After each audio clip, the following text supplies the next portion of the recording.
निशानियां बहाल करिए ते असल हकीमां दे कोले जाओ। जिस तरह के हकीम शहबाज साहब ने साढ़े दोस्त बड़े प्यार वाले, और मेरा ख्याल है कि इन्होंने मिल के मैंने बड़ा मज़ा भी आया और बड़ी खुशी भी हुई।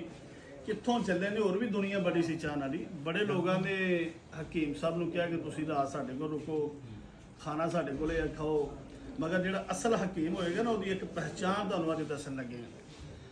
असल हकीम की कोशिश होएगी, बेशक 10 लाख बंदा उसका वेट क्यों नहीं करता, वो कोशिश करेगा कि अच्छे हकीम के कोले मेरी रात गुजर जाए, ताकि असीं रात को बैठ के कुछ चंद गल्लां ऐसियां कर सकीए ताकि असीं खिदमत इंसानियत के वास्ते, ताकि असीं लोगों का भला करिए, लोगों की खिदमत कर सकीए, ताकि लोगों को जिन्ना भी ज़्यादा से ज़्यादा असीं फ़ायदा दे सकें, असीं ताकि उन्होंने फ़ायदा दईए, ताकि खिदमत इंसानियत हो जाए। तो मेरा ख्याल है कि अपने शोबे दे नाल ही मुखलस हो जाना, इस तो वड्डी कोई नहीं हैगी।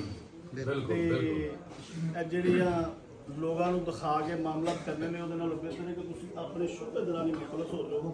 ਤੇ ਸਾਡਾ ਜਿਹੜਾ ਸ਼ੋਭਾ ਹੈਗਾ ਹਿਕਮਤ ਦਾ, ਇਹ ਨਬੀਆਂ ਦੇ ਦੌਰ ਤੋਂ ਚੱਲਦਾ ਆ ਰਿਹਾ ਹੈ। ਉਸ ਤੋਂ ਬਾਅਦ ਵਲੀਆਂ ਕੋਲ ਆਇਆ, ਦਰਵੇਸ਼ਾਂ ਕੋਲ ਆਇਆ, ਫਿਰ ਸਾਡੇ ਆਮ ਬੰਦਿਆਂ ਕੋਲੇ ਆ ਗਿਆ। ਤੇ ਮੇਰਾ